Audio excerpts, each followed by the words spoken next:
สละชีพสละรักด้วยศรัทธาเพื่อพื้นฟ้า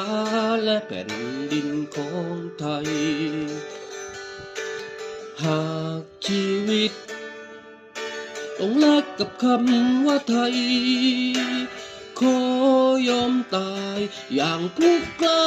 เพื่อชาติไทย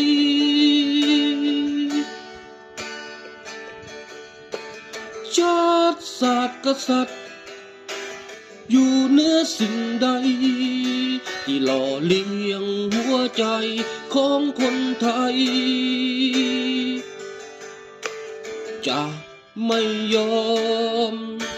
เสียแผ่นดินไทยให้ใครหน้าไหนมารุกรานชาติศาสตร์กษัตริย์อยู่เหนือสิ่งใดที่หล่อเลี้ยงหัวใจของไทยจะไม่ให้